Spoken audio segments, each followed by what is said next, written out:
People will treat you as you permit them to. This is not a matter of blame, but of nature. A Stoic does not waste time demanding that others change. Instead, they take full responsibility for their response. If you find yourself repeatedly disrespected, consider this: have you allowed it? Not through your words, but through your silence, your endurance, your excuses. The Stoics taught that we cannot control the actions of others, but we can always control our own. When you remain silent in the face of disrespect, you are not practicing peace. You are cultivating permission.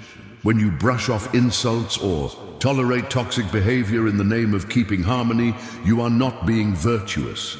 You are abandoning your standards. People are not diviners of your soul. They respond to what you show them. And if what you show is indifference to your own dignity, they will believe that you are comfortable with being diminished. You are not. But belief is shaped not by intentions, but by actions.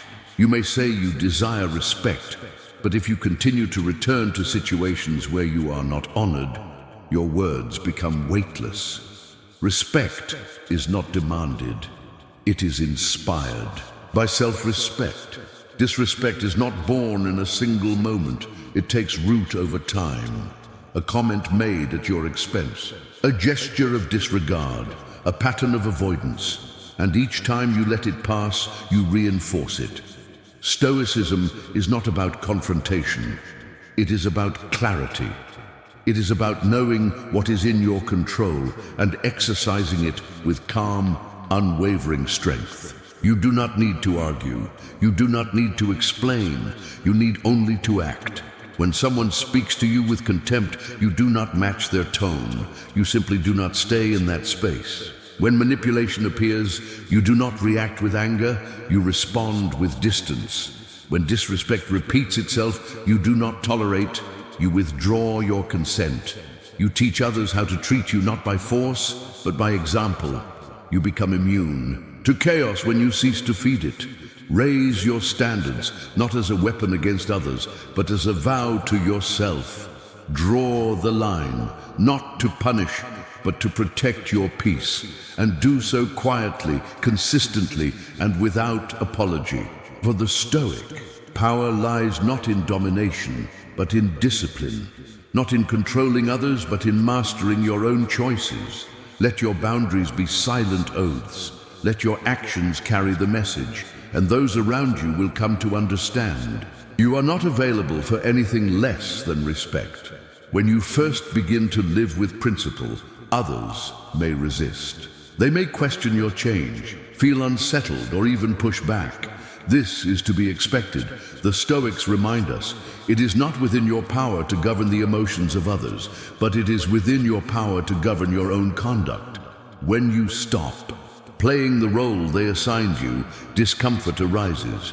But that discomfort is theirs to hold, not yours to relieve.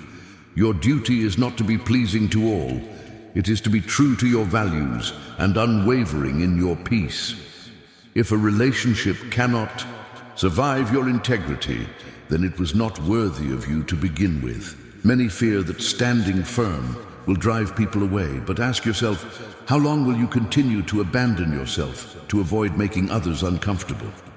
How many more hours of your life will you spend appeasing those who disregard your dignity? A Stoic seeks not to be liked by all, but to live in harmony with their own conscience. Those who remain will be those who respect your clarity, your strength, your quiet discipline. Respect is not requested. It is earned through how you carry yourself, what you allow, and what you refuse to tolerate. Human nature will test boundaries. This is not a flaw. It is an observation of reality.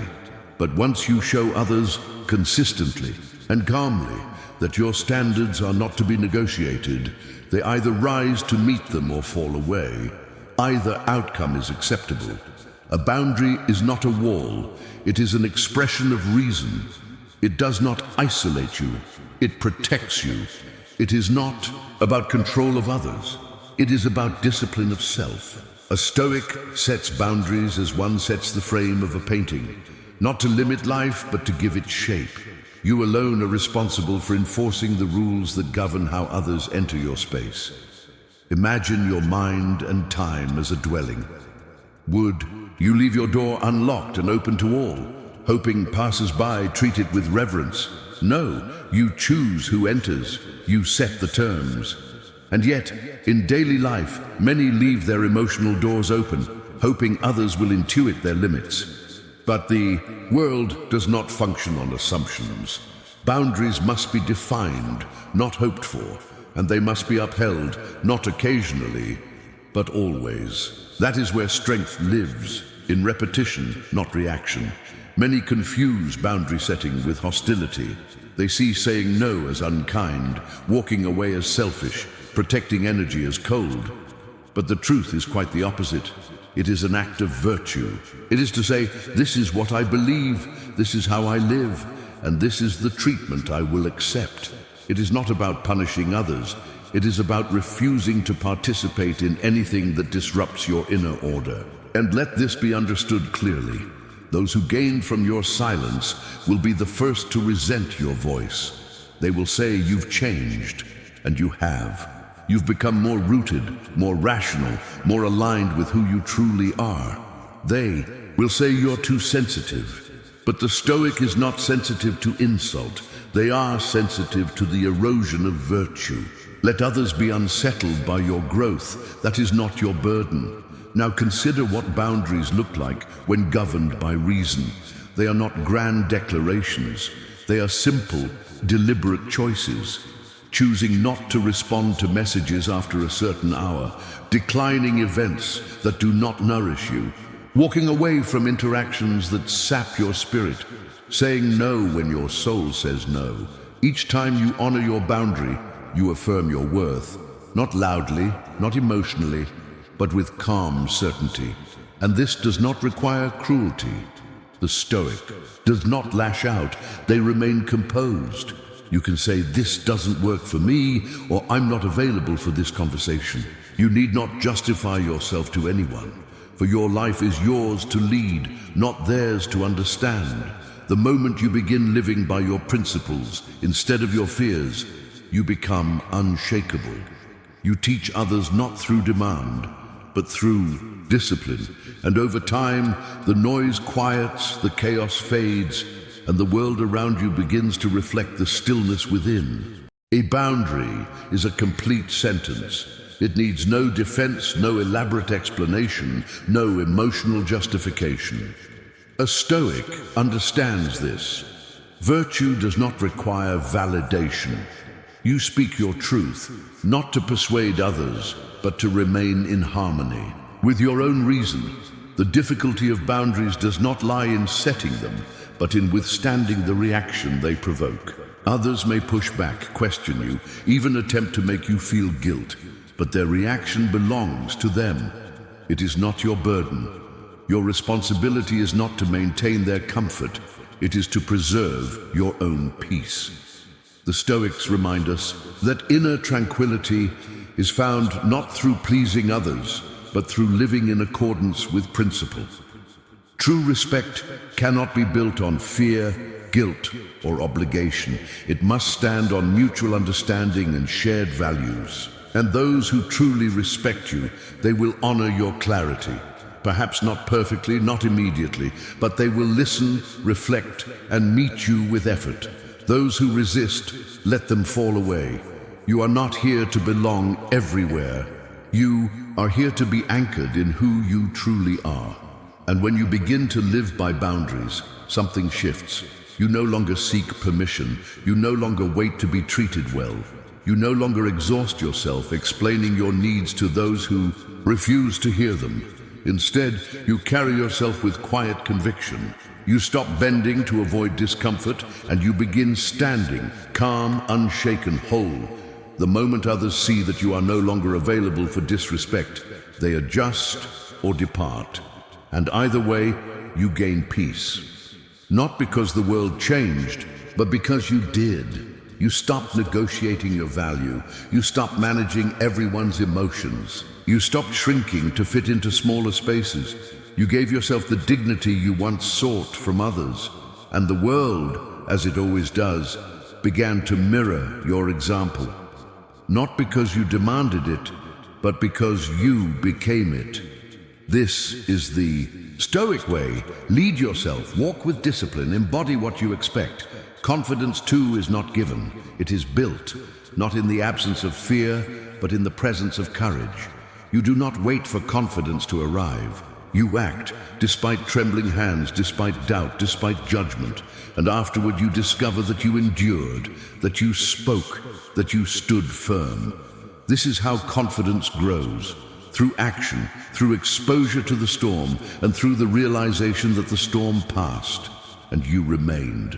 Confidence is not loud, it does not seek applause. It is quiet, steady, earned through daily choices, through honoring your word, through caring for your body and mind, through keeping your promises, even when no one is watching. In these acts, you show yourself that you are trustworthy, and that trust becomes the root of lasting confidence. You cannot feel good about yourself if you continue to abandon yourself, if you silence your thoughts, betray your values, and accept treatment that insults your dignity. Confidence cannot take root in the soil of self-betrayal. That is not confidence, that is survival. And survival over time depletes you. The transformation begins when you reclaim your worth. Not as something to be earned through others, but something already present within you. When you stop chasing approval, when you stop being afraid of disappointing others, when you realize that someone else's discomfort is not a sign that you've done wrong, but that you've done something different. Real growth requires discomfort, and real confidence is forged in moments where you choose truth over ease, action over hesitation, principle over popularity. It does not require that you have all the answers. It requires that you step forward anyway, that you trust your capacity to endure, to adapt, to learn. Even if you fall, you rise. Even if it's imperfect, you improve. This is how the Stoic trains the mind, not to avoid fear, but to move through it. Not to crave comfort, but to pursue strength. And that strength does not emerge on the sidelines. It emerges in action, in the difficult conversation, the honest no, the unwavering stance. Confidence is the reward of discipline. It is the quiet proof that you did not yield. And the world respects those who lead themselves. Each moment you choose discipline over impulse, each time you act with intention rather than reaction, you place another stone in the foundation of your self-belief. And from this foundation, something powerful grows. Confidence, not loud, not boastful, but steady. And here is what few understand. Real confidence is contagious. It does not need to announce itself. It is not arrogance nor performance. It is presence. When you walk into a room as someone who knows their worth, not because others told you, but because you've proven it to yourself, people sense it. They feel it in your stillness, your restraint, your clarity.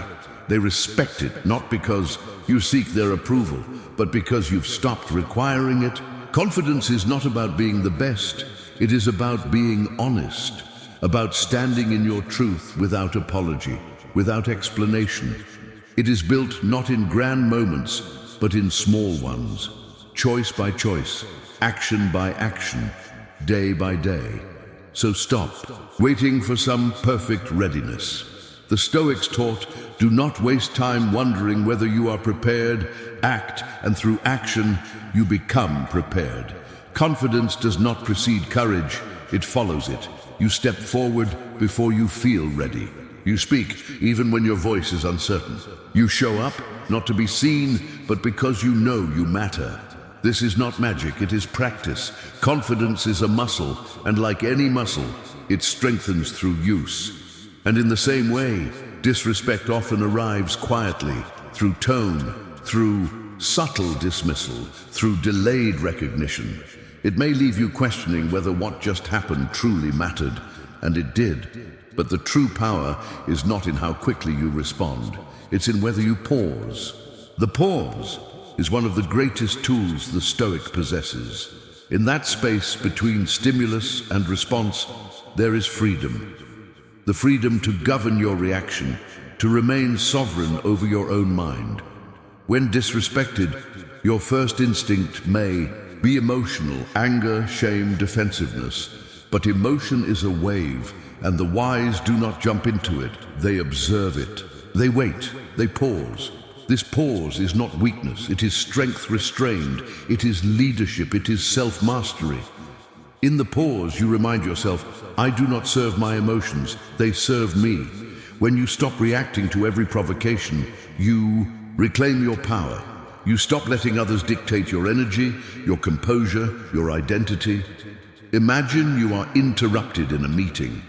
The body flares, the breath shortens, and then you pause, you take control, and calmly you say, I wasn't finished. You've just taught the room something. Your voice is deliberate, not reactive. Your boundaries are firm, not aggressive. Your presence is not dependent on noise. It is defined by clarity. This discipline must be trained. In a world obsessed with immediacy, messages, alerts, demands, it is easy to believe that instant reaction is strength. But it is not. The Stoic knows that urgency is not the same as importance. Just because something demands your attention does not mean it deserves it. The more you practice the pause, the more intentional your life becomes. You stop living on emotional autopilot. You stop being manipulated by tone, by urgency, by noise. You begin choosing your responses with precision. In conflict, you pause. In criticism, you pause. In passive aggression, you pause. That space allows you to ask, what do I stand for? What version of myself do I choose in this moment? This is not inauthentic. It is effective. It is not performance. It is principle. Because most disrespect comes from the insecurity of others. When you pause, you do not absorb their chaos. You let it pass. And through that, you teach others something essential.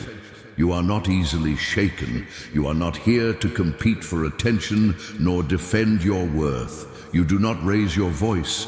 You raise your standard. And your silence, your steadiness, becomes your signature. It tells the world, I know who I am.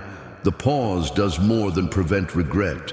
It reconnects you to your highest self, to your reason, to your wisdom, to your values. And sometimes the strongest response to disrespect is no response at all, not from avoidance, but from strength.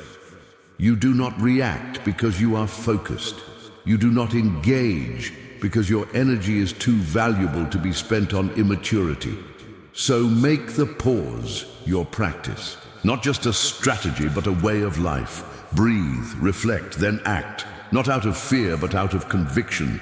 This is what it means to lead yourself. The world will continue to test your boundaries, your peace, your patience. That is beyond your control. But how you meet each test, calmly, consciously, consistently, is always your choice. And each time you choose to pause, you prove to yourself and to the world, your self-respect is not up for negotiation. This is not just power, it is growth. And that is how you begin to live as someone who commands respect without ever needing to raise your voice. The Stoics understood this long ago.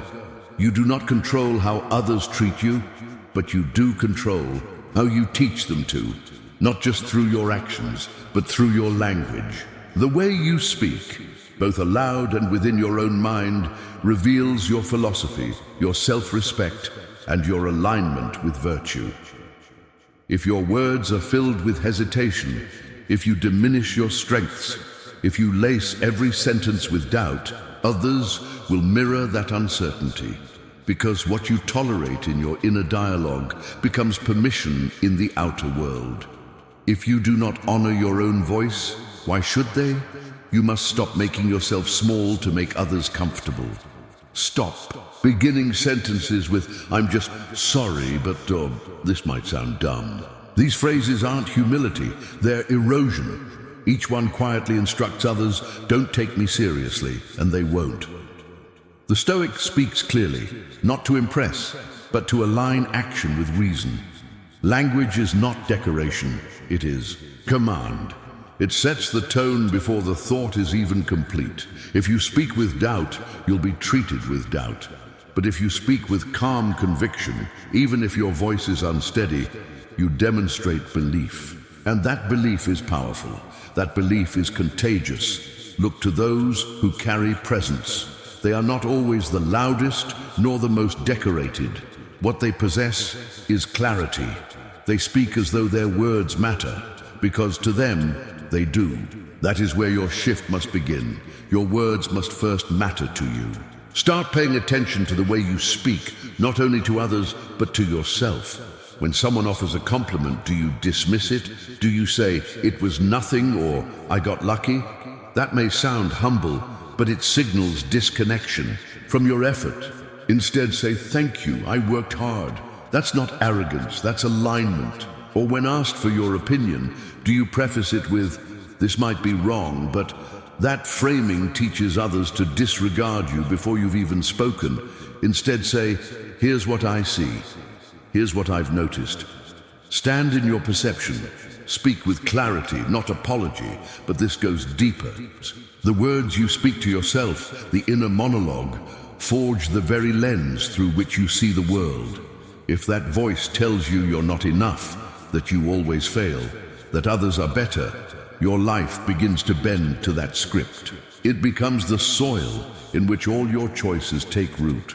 So change the script. Replace "I can't" with "I'm learning." Replace "I'm not good at this" with "I improve every time I try." Replace "They're ahead of me" with "Their path is different." And "I am still moving forward." These aren't empty affirmations. They are mental discipline. And discipline is the Stoic's highest tool. Also remember this: silence speaks. And when you remain silent in moments that demand your voice, when boundaries are crossed, when values are violated, when disrespect arrives, you are not preserving peace. You are endorsing harm. To stay silent when your truth is needed is to tell the world your voice has no weight. But it does. You don't need the perfect words. You only need honest ones. When you speak with intention and composure, you demonstrate self-leadership. You model respect, not as something you beg for, but as something you embody. This is how others learn to engage with you. They follow your lead.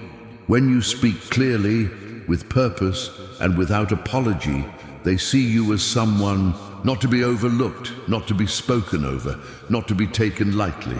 They sense your presence, your principle, your power. Not because you demanded attention, but because your very posture made it clear. I know my worth. And when you begin to speak like someone who does, the world listens. Not out of fear, out of respect.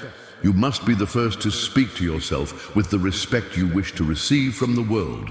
That is where everything begins. The Stoics taught no one can harm your dignity unless you first abandon it. So let your words, both internal and external, be a reflection of that dignity. When you speak with clarity, with restraint, and with purpose, disrespect loses its grip. Why? Because you've already defined the standard, and the world follows the example you set. Who you choose to surround yourself with is not a casual decision. It is a philosophical one. Your environment shapes your mind, your habits, your temperament, and ultimately your character. Even the strongest individual, if placed in a corrupt circle, begins to question their worth. Not because they are weak, but because repetition rewires perception. Be vigilant, be selective. As Epictetus said, the key is to keep company only with people who uplift you, whose presence calls forth your best. There is no such thing as neutral influence. Every conversation, every silence, every glance plants something in you, either self-belief or self-doubt. There are those who encourage your reason, who value your voice, who align with your virtue, and there are those who, consciously or not, pull you away from yourself. The ones who minimize your words, cross your boundaries, laugh at your growth, these are not harmless. Their energy distorts your sense of self, quietly convincing you to expect less, to ask for less, to become less. That is not friendship, that is erosion. Audit your circle as though your character depends on it, because it does. If you leave a room feeling smaller, more confused, or less grounded, take note. That discomfort is information. It does not mean others are enemies. It may simply mean they are no longer aligned with the path you're walking. Growth creates distance. And that distance is not punishment. It is clarity. You do not need to burn bridges. Stoicism does not teach rage. It teaches reason, boundaries, not bitterness. But you must be intentional. Stop giving your time to those who drain it. Stop offering yourself to those who only take. And stop confusing loyalty with alignment. Just because someone has been part of your past does not mean they belong in your future. Something profound happens when you raise the standard of your environment. Your identity rises to meet it.